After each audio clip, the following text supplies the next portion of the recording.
Le week-end dernier, une double attaque à Séguédine dans l'extrême nord du Niger, près de la Libye, a fait au moins 15 morts et 7 blessés dans les rangs de l'armée.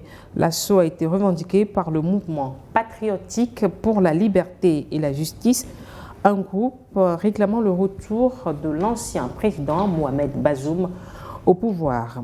Alors Jean-Luc, comment analysez-vous cet événement et la nature donc de la menace dans une zone traditionnellement calme? Je crois que ce qui vient de se passer au Niger démontre tout simplement d'abord que le pouvoir au Niger, le pouvoir militaire au Niger en ce moment n'arrive pas à maîtriser la situation. Déjà, il y a le problème des djihadistes, des terroristes qui s'opposent, et ce pouvoir est arrivé parce qu'il dénonçait le fait que le pouvoir ancien n'arrivait pas à régler le problème. Et donc ils ont pris le pouvoir pour pouvoir régler. Et à ce jour, nous constatons qu'ils ne font pas mieux que les autres. Et d'ailleurs, moi je dirais qu'ils ont reculé. Et quand nous prenons sur le plan de la liberté d'expression, le Niger a vraiment reculé aujourd'hui. Et aujourd'hui, il y a un nouveau front qui vient encore de s'ouvrir, le mouvement pour la liberté patriotique, pour la liberté et la justice. C'est un mouvement pro-Bazoum, tu vois. Et ce mouvement aujourd'hui vient s'ajouter à ces terroristes. Est-ce qu'on doit les appeler terroristes? Je ne pense pas, c'est une rébellion. Et cela est dû à quoi? Tout simplement parce qu'on a renversé Bazoum. Et aujourd'hui, ces gens-là constatent qu'il y a un recul en matière de liberté d'expression. Et donc, ils se disent, prenons les armes pour pouvoir reprendre le pouvoir et peut-être ramener Bazoum. Et peut-être, je ne sais pas, si eux aussi ils arrivent au pouvoir, ils vont peut-être faire des choses pour que la démocratie revienne. Mais aujourd'hui, c'est clair que le pouvoir du Niger n'arrive pas à maîtriser la situation. Et moi, je pense qu'ils auraient peut-être dû permettre à ce que la liberté d'expression, les Nigériens puissent en tout cas vivre une certaine démocratie, faire des efforts en ce sens et peut-être affronter le problème du terrorisme. Mais aujourd'hui, ils ont tout bloqué. Est-ce que c'est la liberté d'expression qui permet de lutter efficacement? Mais le problème, c'est quoi? Mais il faut au moins écouter les autres. Il faut au moins avoir les idées des autres pour pouvoir, en tout cas, seuls, ils ne peuvent pas gérer ce problème-là. Mais les autres, il y a des gens dans le pays qui peuvent donner de très bonnes idées. Mais aujourd'hui, on bloque tout et on prétend qu'on veut combattre le terrorisme et on se permet de trepasser son pouvoir, comme quoi on veut combattre le terrorisme. Mais aujourd'hui, on se rend compte qu'on n'arrive pas à combattre ce terrorisme dont on parle. Mais en même temps, on bloque et on oppresse le peuple. En vous écoutant, on a l'impression que vous justifiez cette attaque contre les rangs de Oui, de tout à fait. Tout à fait, parce que surtout l'attaque du mouvement patriotique pour la liberté et la justice. Ce mouvement aujourd'hui, écoute, moi je dirais qu'ils sont en droit de réclamer peut-être la chute du pouvoir je crois que c'est Siani, du général Siani. Parce qu'aujourd'hui, il y a des manquements dans sa gestion. Et donc aujourd'hui, c'est tout à fait normal. Il faut s'attaquer à l'armée. Non, s'attaquer à l'armée, peut-être pour les terroristes, non. Mais pour ce mouvement-là, c'est parce qu'il y a un déficit de démocratie. Il y a un déficit de liberté d'expression. Et c'est pour ça que ce mouvement, aujourd'hui, prend les armes. Mais non, par rapport au terrorisme, je dis non. Non, on ne peut pas aussi cautionner, on ne peut pas aujourd'hui cautionner le terrorisme.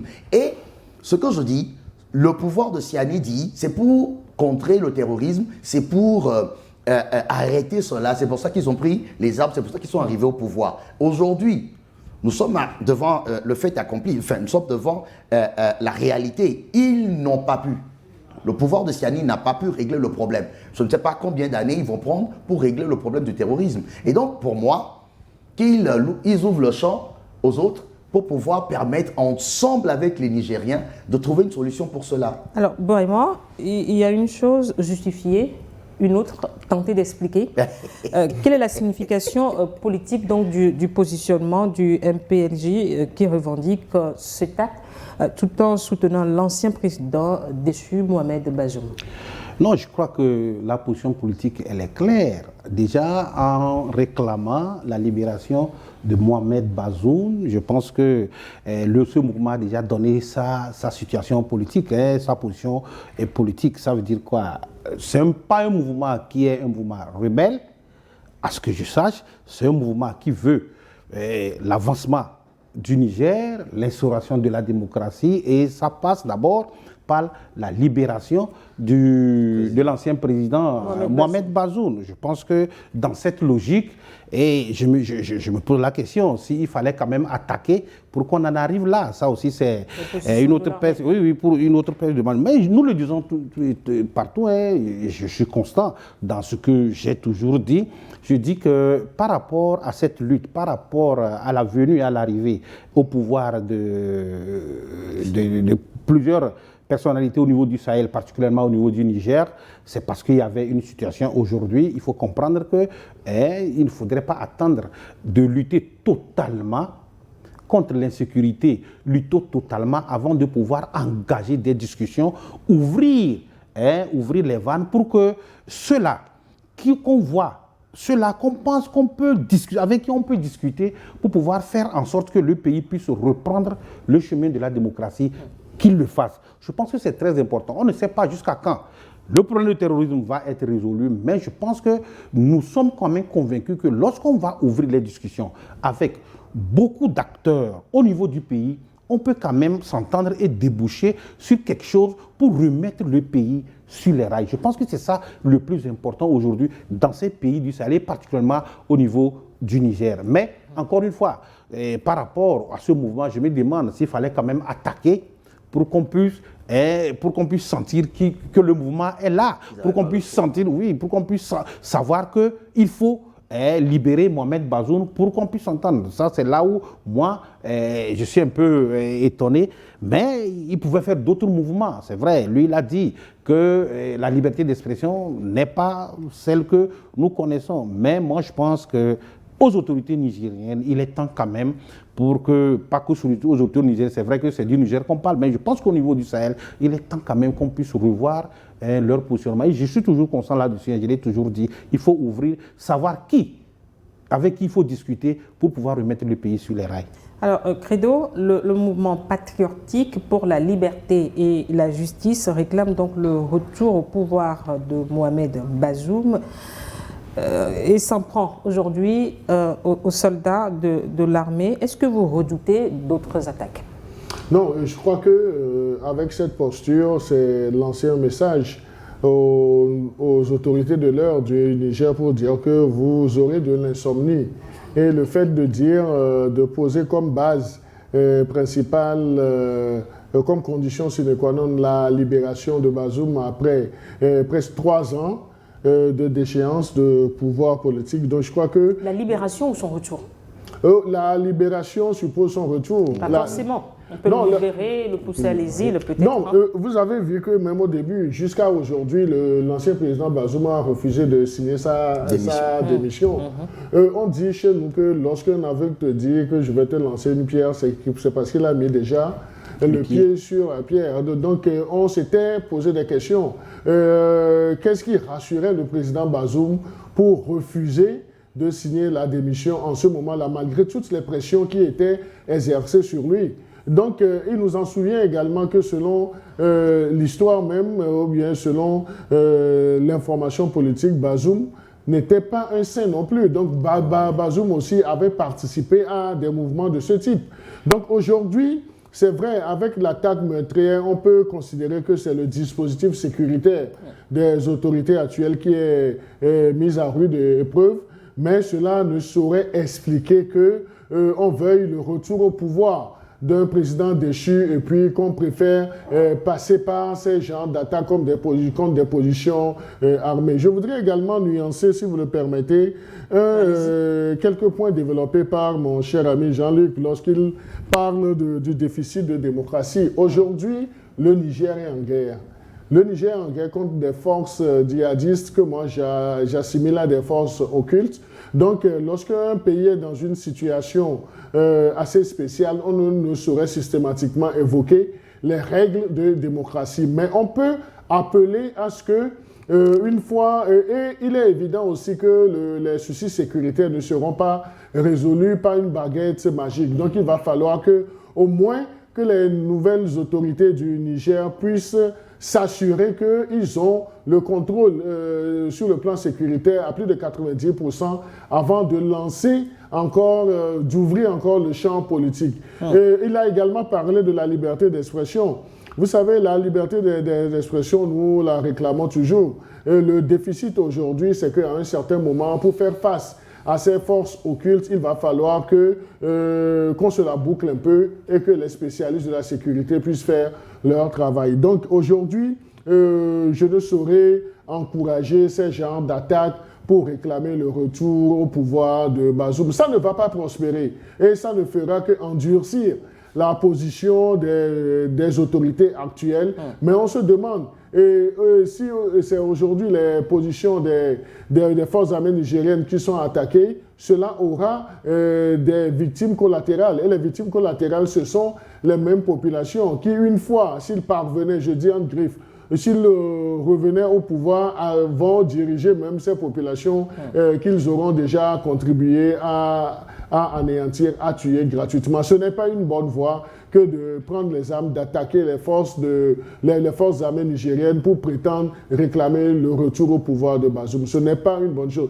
Le Niger est dans une situation assez délicate. Il faut réfléchir sur l'efficacité du dispositif sécuritaire avant de penser à autre chose. Alors, Jean-Luc, en plus des camps militaires, le MPLJ cible régulièrement des infrastructures énergétiques, le levier d'exportation du gaz.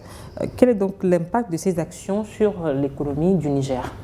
Ah ouais, je dirais que cela aura un impact énorme, vu que ce sont des infrastructures qui rapportent gros au Niger. Et donc, si aujourd'hui, le MPJL cible ces infrastructures, c'est fait sciemment, c'est juste pour déstabiliser économiquement le Niger. Pour fragiliser, merci pour le mot, fragiliser le Niger. Et peut-être fragiliser le pouvoir du général Siani. Et peut-être avoir une ouverture pour prendre le pouvoir. C'est possible. Mais moi, quand je reviens à ce que Credo dit, le fait, par exemple, de mettre la guerre devant, pour dire il faut se la boucler pour que, je ne sais pas, le renseignement... En reprenant ces mots Je dis tout simplement que c'est faire, non pas l'apologie, c'est faire tout simplement la louange de la dictature. C'est-à-dire aujourd'hui, c'est vrai, le Niger est en guerre, ça personne ne le refuse, mais cela ne donne pas le droit au pouvoir du général Siani de museler aujourd'hui la population nigérienne. Non, mais on est en guerre, c'est vrai. On peut affronter, ou bien on peut gérer ce problème-là et faire en sorte, comme l'a dit Bourahima, derrière, négocier avec les autres, en interne. Mais Bourahima a posé une autre condition que non, le territoire... Hier, je termine, peut-être je termine, s'il te plaît.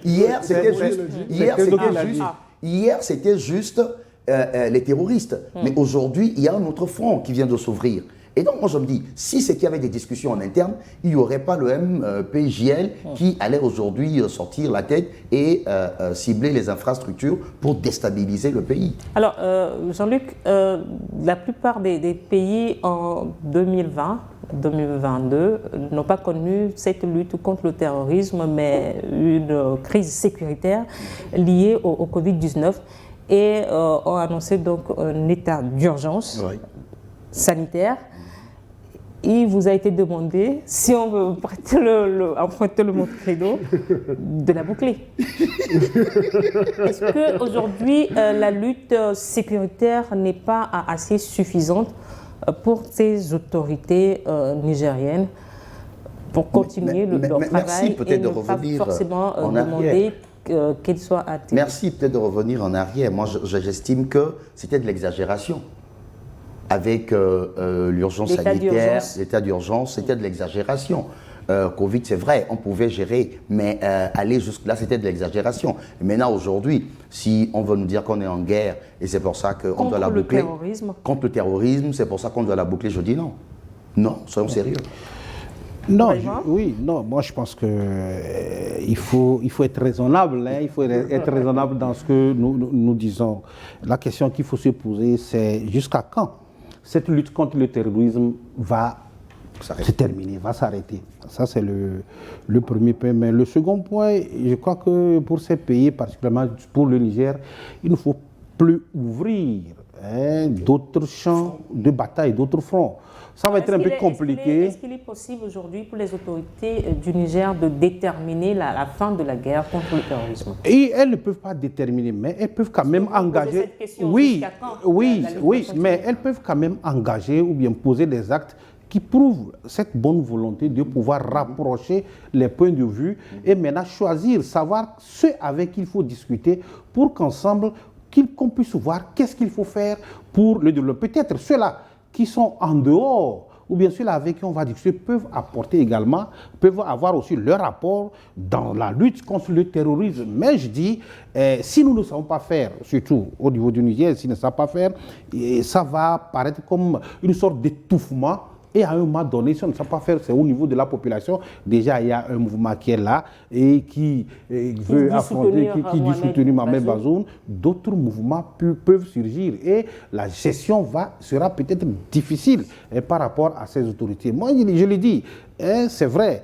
Supposons que, je ne le souhaite pas, la guerre continue durant des années. Ça veut dire qu'à aucun moment, il n'y aura pas d'élection. À aucun moment, on ne peut pas engager des discussions avec d'autres groupes. Moi, je pense qu'il est temps de réfléchir, de savoir, d'engager ou bien de commencer par poser un certain nombre d'actes de bonne volonté, ce qui va quand même permettre qu'il y ait confiance au sein de la population et que d'autres groupes ne puissent plus surgir pour amener la vie dure à ces autorités. Nous savons que ces autorités, lorsqu'elles sont arrivées, c'est pour le bien de la population. Ça, il faut le dire, personne ne peut le nier. C'est pour que le Niger puisse bien vivre. Maintenant, par rapport à la face de la situation. C'est clair. Non, c'est tout à fait normal. C'est tout à fait normal. Donc aujourd'hui, il faut voir qu'est-ce qu'elle peut faire. Quelle voie faut-il emprunter pour que le Niger sorte? C'est vrai que ça ne va pas être total, pour que quand même un temps soit peu, les Nigériens puissent respirer un tout petit peu. Sinon, ça devient un peu un souci par rapport au fait que à chaque fois on se dit on va attendre la fin de la guerre, il faut sécuriser tout le pays avant de pouvoir s'engager. Et ça, les gens vont en profiter, certains groupes vont en profiter, pas que seulement en interne mais en externe. Les gens peuvent en profiter pour faire ce qu'ils veulent et mener la vie dure à ces autorités. Donc vous doutez donc de la capacité des autorités du Niger à rapidement contrôler ces mouvements terroristes? Ça va être un peu difficile, ce n'est pas facile. Ça va être difficile, mais je ne dis pas que ces autorités ne font pas le boulot. Mais ça va être un peu difficile de pouvoir contrôler la totalité du territoire avant de pouvoir s'engager. C'est pourquoi je dis peut-être que... D'autres pays ont peut-être aussi connu ce type de terrorisme. Mais quel pays par exemple? L'Algérie par exemple. Oui, l'Algérie, mais les données ont changé. C'était en quelle année l'Algérie a connu ça? Mais les données ont changé. Aujourd'hui, c'est une guerre asymétrique qui a toutes les ramifications. Je l'ai dit tantôt, je ne vais pas dévoiler. Peut-être par rapport à cette situation, il y a des failles qui peuvent permettre à d'autres entités et à d'autres structures ou bien à d'autres puissances de pouvoir s'ingérer et de mener la vie très difficile aux autorités nigériennes. Ça va être compliqué. Elles doivent réfléchir pour savoir comment faire pour éviter que des problèmes continuent par surgir. Parce qu'au fur et à mesure que les problèmes vont continuer, les solutions ne vont pas être trouvées et ça va être un peu compliqué. Credo, quel rôle les pays voisins comme la Libye ou le Tchad jouent-ils ou subissent-ils face à cette rébellion frontalière du Niger? Il faut aller interroger si ces pays sont sincères tout d'abord avec le Niger. Parce que le fait qu'aujourd'hui on ait ce mouvement, le MPGL, c'est un mouvement qui a été, selon moi, bien réfléchi, qui a eu des bases, des soutiens. Sinon, cela n'est pas poussé comme un germe qui a été... Donc, cela a eu des collaborations extérieures. Ça, c'est clair. Et aujourd'hui même, lorsque nous voyons les voisins dont vous avez parlé, donc c'est reposer le sujet autrement.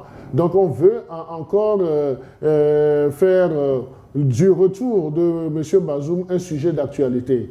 Et c'est là où je dis il ne faut pas se leurrer. Donc il ne faut pas prendre du rêve pour de la réalité.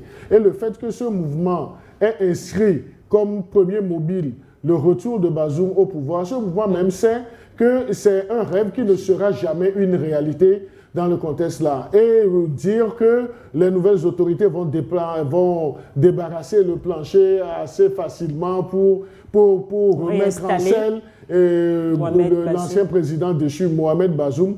Donc, c'est une condition qui ne sera jamais remplie. Et c'est cela, par ricochet, qui va donner encore une certaine existence de vie à ce mouvement-là. Parce que ce mouvement va dire, nous n'avons pas encore atteint notre objectif, donc nous allons demeurer sur le terrain. Donc, c'est dire que c'est un rêve qu'on est en train de vendre, mais c'est également quelque chose qui ne sera pas accessible du jour au lendemain parce que la page Bazoum est fermée. Ayons le courage de le dire, la page Bazoum est fermée, même s'il est aujourd'hui encore dans les liens de la détention, même si on lui donnait une liberté demain, donc la liberté là ne va plus le faire revenir au pouvoir. Donc là, moi j'ai comme l'impression que ce mouvement, ce MPJL a d'autres objectifs.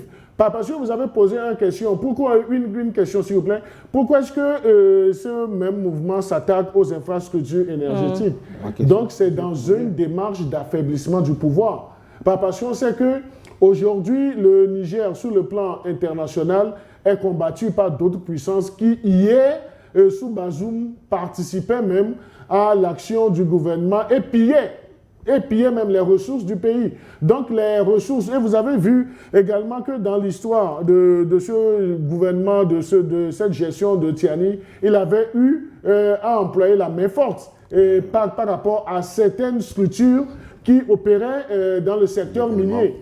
Maintenant qu'on fragilise le secteur énergétique, les infrastructures, ça c'est une façon de lui faire du mal et puis d'agir sur les ressources même du pays, l'affaiblissement même au niveau de l'économie. Parce qu'il n'arrive pas sur le plan militaire ou bien sur le plan sécuritaire à renverser le système. Donc il faut appauvrir l'économie du pays pour que les gens puissent crier haro sur ce gouvernement-là. Donc ce sont des stratégies. Mais moi je pense que on n'a pas besoin de cette attaque meurtrière contre des positions armées pour se faire entendre. Et lorsqu'on parle même de l'ouverture... Est-ce qu'il y avait d'autres moyens de se faire entendre? Non, d'autres moyens,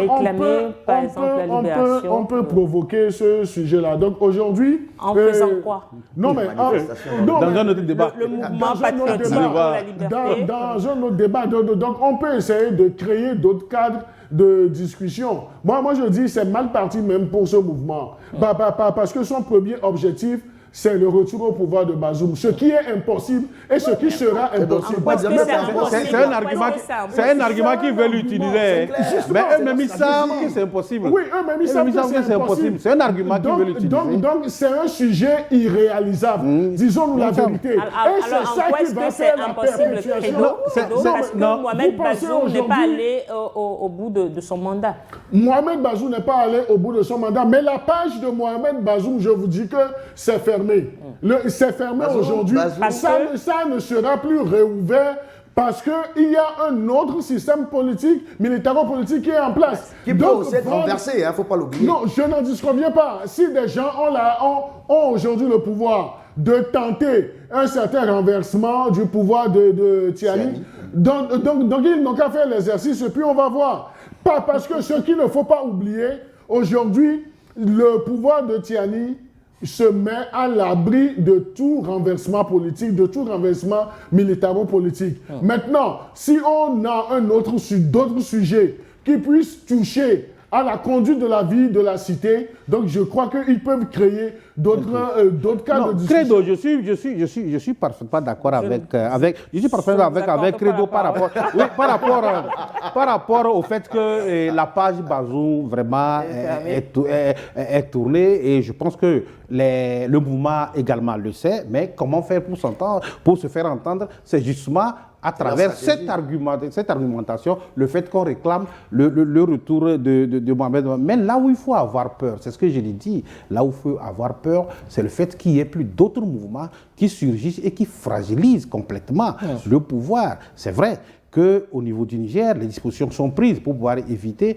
mais aujourd'hui, par rapport à ce qui se passe, il peut avoir des failles et va permettre à d'autres mouvements de venir s'ingérer mais également à d'autres puissances de venir se servir de ce mouvement pour continuer, parce qu'on sait qu'il y a certains qui n'aiment pas ce régime, le régime du Niger. Donc les gens peuvent se servir. Il n'y a pas longtemps où on a eu un pays frère qui a donné du matériel, de la logistique à ce pays frère du Niger pour pouvoir combattre le terrorisme. Il n'y a pas longtemps également que les gens sont venus en aide au niveau énergétique à ce pays. Alors si les gens pensent que c'est en frappant les structures énergétiques qu'ils vont fragiliser le pouvoir en place et pouvoir permettre le retour de Bazoum, ça c'est un faux problème. Maintenant, il faut que tout le monde comprenne, tous ces acteurs comprennent que non seulement Mohamed Bazoum ne va pas revenir, mais également pour les autorités, il est temps quand même de réfléchir, de voir qu'est-ce qu'on peut faire pour que ceux avec qui on peut discuter, qu'on en discute pour amener la... Jean-Luc, quelle solution pour venir à bout de ces groupes rebelles armés au nord du Niger? Jean-Luc n'a pas de solution. Il n'a pas de solution. Je me demande si Credo et Bouraïma sont dans le secret de Dieu, quoi. Non, attendez. Dire que Bazoum ne pourra pas revenir, on ne peut pas l'affirmer. Ça peut arriver, hein. Ça peut arriver parce que nous ne savons pas sur donc quoi... vous voulez juste faire une affirmation? Non. On ne sait pas sur quoi, concret. On ne sait pas sur quoi ce mouvement s'est basé pour faire cette réclamation. On ne sait pas qui et qui sont derrière ce mouvement. Et donc, soyons sérieux.